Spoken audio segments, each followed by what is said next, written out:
Hi, welcome back to my channel Pramanik Vlogs. ಇವತ್ತು ನಾವೊಂದು summer special cake ಮಾಡೋಣ. ಅದಕ್ಕೆ ನೋ ಬೇಕ್ ಮತ್ತು ನೋ ಎಗ್ ಕೇಕ್. ಅದು ತುಂಬಾ ವೈರಲ್ ಆಗ್ತಾ ಇರುವಂತಹ ಮ್ಯಾಂಗೋ ಚೀಸ್ ಕೇಕ್. ಅದು ಹೇಗೆ ಮಾಡೋದು ಅಂತ ನೋಡೋಣ ಬನ್ನಿ. ಮ್ಯಾಂಗೋ ಚೀಸ್ ಕೇಕ್ ಮಾಡೋದಕ್ಕೆ ನಿಮಗೊಂದು ಅಲ್ಫಾನ್ಸೋ ಮ್ಯಾಂಗೋ ಬೇಕು, ಪ್ಲಸ್ ಡೈಜೆಸ್ಟಿವ್ ಬಿಸ್ಕೆಟ್. ನಾನು ಈ ಡೈಜೆಸ್ಟಿವ್ ಬಿಸ್ಕೆಟ್ನ ತಗೊಳ್ತಾ ಇದ್ದೀನಿ. ಆಮೇಲೆ ಪನ್ನೀರ್ ಬೇಕು, ನಾನು ಅಮೂಲ್ ಪನ್ನೀರ್ ತೊಗೊಳ್ತಾ ಇದ್ದೀನಿ. ಚೀಸ್ ಬೇಕು, ಅದನ್ನು ನಾನು ಅಮೂಲ್ ಅವ್ರದ್ದೇ ತೊಗೊಳ್ತಾ ಇದ್ದೀನಿ. ಬಟರ್ ಬೇಕು, ಅದು ಅಮೂಲ್ ಬಟರ್ನೇ ತೊಗೊಳ್ತಾ ಇದ್ದೀನಿ. ಪ್ಲಸ್ ನಿಮಗೆ ಯೋಗರ್ಟ್, ಇದೂ ನಾನು ಅಲ್ಫಾನ್ಸೋ ಫ್ಲೇವರ್ದೇ ತೊಗೊಳ್ತಾ ಇದ್ದೀನಿ.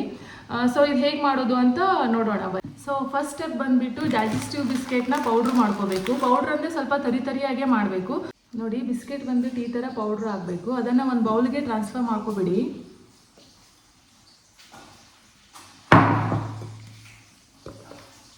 ಸೆಕೆಂಡ್ ಸ್ಟೆಪ್ ಬಂದುಬಿಟ್ಟು ಈ ಬಟರ್ನ ಮೆಲ್ಟ್ ಮಾಡಬೇಕು. ಸೊ ಬಟರ್ನ ಮೆಲ್ಟ್ ಮಾಡೋಣ. ಈ ಮೆಲ್ಟ್ ಆಗಿರೋ ಬಟರ್ನ ನೀವೇನು ಪೌಡರ್ ಮಾಡಿರ್ತೀರ ಬಿಸ್ಕೆಟ್ಗೆ ಅದಕ್ಕೆ ಹಾಕಬೇಕು. ಹಾಕಿ ಕರೆಕ್ಟಾಗಿ ಮಿಕ್ಸ್ ಮಾಡಬೇಕು. ನೋಡಿ, ಈ ಥರ ಬಟರ್ ಎಲ್ಲ ಪೌಡ್ರಲ್ಲಿ ಕರೆಕ್ಟಾಗಿ ಮಿಕ್ಸ್ ಆಗಬೇಕು. ಈ ಥರ 2 ಗ್ಲಾಸ್ ಬಾಕ್ಸ್ನ ತೊಗೊಂಡಿದ್ದೀನಿ.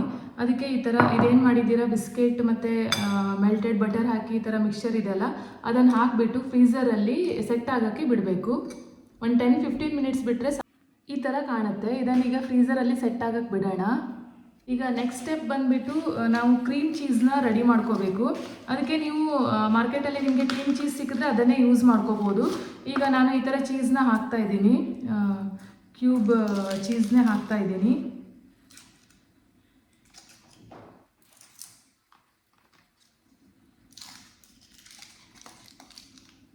ಒಂದಿಷ್ಟು ಚೀಸ್ನ ಹಾಕ್ತಾ ಇದ್ದೀನಿ. ಇದೇ ಮಿಕ್ಸಿ ಜಾರಿಗೇ ಹಾಕಬೇಕು.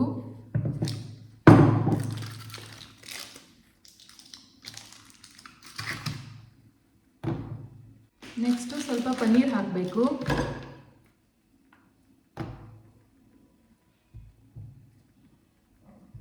ನೆಕ್ಸ್ಟ್ ಸ್ಟೆಪ್ ಬಂದುಬಿಟ್ಟು ನಿಮಗೆ ಅಲ್ಫಾನ್ಸೋ ಮ್ಯಾಂಗೋ ಫ್ಲೇವರಲ್ಲೇ ನಿಮಗೆ ಯೋಗರ್ಟ್ ಸಿಗುತ್ತೆ, ಅದನ್ನು ಹಾಕೋಬೇಕು.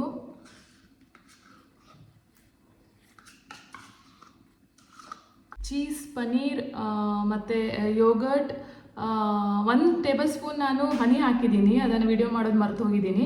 ಸೊ ಅದೆಲ್ಲ ಹಾಕಿಬಿಟ್ಟು ಮಿಕ್ಸಿ ಮಾಡ್ಕೋಬೇಕು. ಇದನ್ನು ಒಂಥರ ಪೇಸ್ಟ್ ಥರ ಆಗುತ್ತೆ. ಇದು ನೋಡಿ, ಈ ಥರ ಕ್ರೀಮ್ ಥರ ಆಗಿದೆ ನೋಡಿ ಇಲ್ಲಿ. ಇದನ್ನು ಈಗ ನೀವೇನು ಬಿಸ್ಕೆಟ್ದು ಈ ಥರ ಸೆಟ್ ಆಗೋಕ್ಕೆ ಬಿಟ್ಟಿರ್ತೀರಲ್ಲ ಬಿಸ್ಕೆಟ್ ಪೌಡ್ರು ಮತ್ತು ಬಟರ್ನ, ಇದ್ರ ಮೇಲೆ ಇನ್ನೊಂದು ಲೇಯರ್ ಥರ ಹಾಕಬೇಕು. ಇದು ಫಸ್ಟ್ ಸ್ಟೆಪ್ಪು. ಇದು ಸೆಕೆಂಡ್ ಸ್ಟೆಪ್ಪು. ಈಗ ಇನ್ನೊಂದು ಸ್ಟೆಪ್ ಇದೆ, ಥರ್ಡ್ ಸ್ಟೆಪ್ಪು. ಅದೇನೆಂದರೆ ಈ ಮ್ಯಾಂಗೋನ ಕಟ್ ಮಾಡಿಬಿಟ್ಟು ಅದನ್ನು ಪ್ಯೂರಿ ಮಾಡ್ಕೋಬೇಕು. ಇದು ನೋಡಿ, ಮ್ಯಾಂಗೋ ಪ್ಯೂರಿ ಮಾಡ್ಕೋಬೇಕು. ಅದಕ್ಕೆ ಮ್ಯಾಂಗೋ ತೊಗೊಳ್ಳೋವಾಗ ಸ್ವಲ್ಪ ಟೇಸ್ಟ್ ಮಾಡಿಬಿಟ್ಟು ನೋಡಿ, ತುಂಬಾ ಸ್ವೀಟ್ ಇರಬೇಕು ಮ್ಯಾಂಗೋ. ಸೊ ಬನ್ನಿ ಇದನ್ನು ಪ್ಯೂರಿ ಮಾಡೋಣ. ಈಗ ಇದನ್ನು ಮಿಕ್ಸಿ ಮಾಡ್ಕೊಂಡು ಬರೋಣ. ಸೊ ನೋಡಿ, ಇದನ್ನು ಈಗ ನೆಕ್ಸ್ಟ್ ಲೇಯರಾಗಿ ಹಾಕಬೇಕು. ಇದ್ರ ಮೇಲೆ ಫಸ್ಟ್ ಲೇಯರ್, ಸೆಕೆಂಡ್ ಲೇಯರ್. ನೋಡಿ, ಥರ್ಡ್ ಸ್ಟೆಪ್ ಬಂದುಬಿಟ್ಟು ಕಂಪ್ಲೀಟ್ ಈ ಥರ 1 ಲೇಯರ್ ಮ್ಯಾಂಗೋ ಹಾಕಬೇಕು. ಅದ್ರ ಮೇಲೆ ಚಿಕ್ಕದಾಗಿ ಕಟ್ ಮಾಡಿ ಇಟ್ಕೊಂಡಿರೋ ಮ್ಯಾಂಗೋನ ಹಾಕಬೇಕು. ಆಮೇಲೆ ಫ್ರೀಝರಲ್ಲಿ ಇಟ್ಬಿಟ್ರೆ ನಿಮ್ಮ ಚೀಸ್ ಕೇಕ್ ರೆಡಿ ಆಗುತ್ತೆ. ನೋಡಿ, ಈ ಥರ ಕಾಣಿಸ್ತಾ ಇದೆ. ಸ್ವಲ್ಪ ಮ್ಯಾಂಗೋ ಪಲ್ಪ್ನು ಮೇಲ್ಗಡೆ 1 ಲೇಯರ್ ಹಾಕಿಬಿಟ್ಟು ಈ ಥರ ಚಿಕ್ಕದಾಗಿ ಮ್ಯಾಂಗೋ ಕಟ್ ಮಾಡಿಬಿಟ್ಟು ಹಾಕಬೇಕು. ಆಮೇಲೆ ಲಿಡ್ ಕ್ಲೋಸ್ ಮಾಡಿಬಿಟ್ಟು ನೀವು ಫ್ರೀಝರಲ್ಲಿ 1 ಗಂಟೆ ಇಟ್ಬಿಟ್ಟು ಇದನ್ನು ಟೇಸ್ಟ್ ಮಾಡ್ಬೋದು. ನೋಡಿ, ಈ ಬಾಟಲಲ್ಲಿ ಎಷ್ಟು ಚೆನ್ನಾಗಿ ಕಾಣಿಸ್ತಾ ಇದೆ ಅಂದ್ಬಿಟ್ಟು ಈಗ ಫ್ರೀಝರಲ್ಲಿ ಇಟ್ಬಿಟ್ಟು ಟೇಸ್ಟ್ ಮಾಡಿಬಿಟ್ಟು ನೋಡೋಣ ಹೇಗಿರುತ್ತೆ ಅಂತ. ಸೊ 1 ಅವರ್ ನೀವು ಫ್ರೀಝರಲ್ಲಿ ಇಡಿ. ಇದನ್ನು ಮ್ಯಾಂಗೋ ಚೀಸ್ ಕೇಕ್ನ ಫ್ರೀಝರಲ್ಲಿಟ್ಟು 1 ಗಂಟೆ ಆಗಿದೆ. ಈಗ ಟೇಸ್ಟ್ ಮಾಡಿಬಿಟ್ಟು ನೋಡೋಣ ಹೇಗಿರುತ್ತೆ ಅಂತ.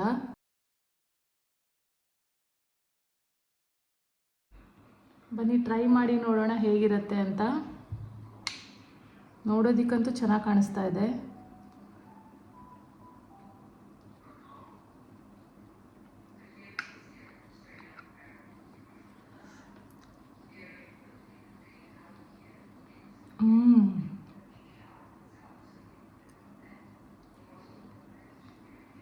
ಸಖತ್ ಯಮ್ಮಿ ಆಗಿದೆ.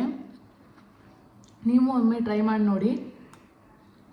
ಈ ಮ್ಯಾಂಗೋ ಸೀಸನ್ ಮುಗಿಯೋದ್ರೊಳಗೆ ಫುಲ್ ಬೌಲ್ನೇ ಖಾಲಿ ಮಾಡಿಬಿಡ್ತೀನಿ ಅನ್ಕೋತೀನಿ, ಅಷ್ಟು ಚೆನ್ನಾಗಿದೆ. ಸೊ ಟ್ರೈ ಮಾಡಿ, ಟೇಸ್ಟ್ ಮಾಡಿ. ವಿಡಿಯೋ ಲೈಕ್ ಆಗಿದ್ದರೆ ನನ್ನ ಚಾನಲ್ನ ಸಬ್ಸ್ಕ್ರೈಬ್ ಮಾಡಿ ಮತ್ತು ಸಪೋರ್ಟ್ ಮಾಡಿ. Thank you.